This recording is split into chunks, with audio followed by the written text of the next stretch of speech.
Bonjour, bienvenue à ce dernier épisode de Vie de Pasteur. Et oui, l'épisode 198 sera le dernier de cette grande aventure. Je dois vous avouer bien humblement que d'arrêter à 198 et pas 200 me dérange un peu. J'ai même pensé à enregistrer des épisodes spéciaux, trafiquer les chiffres, mais non. Pas se rendre à 200, c'est ça aussi la vie. Dès le début de mon travail avec l'Église Sainte-Claire, j'ai voulu tenir ce blog vidéo pour vous partager mes opinions et vous expliquer un peu ma vie quotidienne en tant que pasteur, afin de mieux faire comprendre ma réalité. Une des raisons derrière tout ça, pas la seule, mais une des raisons, c'est que je me souviens, juste avant d'être ordonné, là, en 2006, les sœurs de ma mère lui disaient « Pauvre Stéphane, il va s'ennuyer, qu'est-ce qu'il va faire de ces semaines? » Puis, c'est sûr, quand l'outil de référence, c'est un vieux curé de 80 ans, c'est sûr que... Et je dis ça, c'est pas contre les curés, c'est pas contre les gens de 80 ans, c'est juste que à 50 ans, on n'a pas le même niveau d'énergie qu'à 80. C'est juste ça. Donc, c'est pour ça que je voulais expliquer un peu ce que je fais. Parce que je trouve que on n'explique pas assez. Et on dirait que certaines personnes aiment entretenir un aura de mystère autour de ce qu'on fait.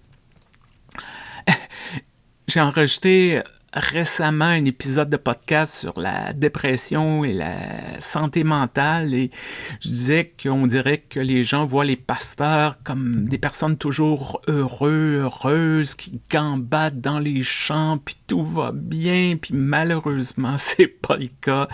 Il y a des hauts, mais il y a aussi des bas dans nos vies, comme tout le monde. Et en plus, le projet a débuté avec la pandémie.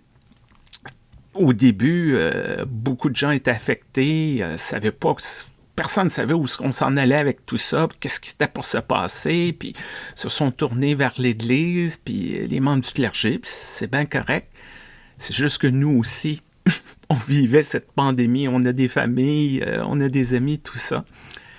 C'est pour ces raisons-là que j'ai essayé d'être honnête, j'ai essayé d'être transparent. J'ai peut-être brisé un peu la magie, mais pour prendre une analogie, comme le magicien d'Oz, il n'y en a pas de magie. Je ne suis pas une personne spéciale. Oui, j'ai des dons, comme tout le monde a des dons. Oui, j'ai fait des études, comme plusieurs personnes font des études. Et j'ai des années d'expérience, puis j'essaye de mettre tout ça pour partager et faire mon travail. Et on apprend et on avance dans la vie. Il y a des bons coups, il y a des erreurs, et on continue. Je sais que je me répète, mais je suis vraiment content d'avoir vécu cette expérience avec vous. Malheureusement, les aléas de la vie m'emmènent ailleurs. Je vais continuer à exercer mon ministère. Je vais continuer à être un pasteur d'une autre manière. Et c'est pour cette raison que je termine ce blog vidéo. On m'a suggéré de continuer peut-être ailleurs ou je ne sais pas encore ce que je vais faire. Je dois avouer que je suis fatigué. J'ai besoin de prendre une pause. Ça fait 12 ans que j'entretiens des blogs vidéo d'une manière ou d'une autre. Sûrement le goût va me revenir de communiquer comme ça à travers la vidéo oralement, mais je ne sais pas encore. Tout ça pour dire que je veux vous souhaiter un joyeux Noël et une très bonne année 2005. J'espère que 2025,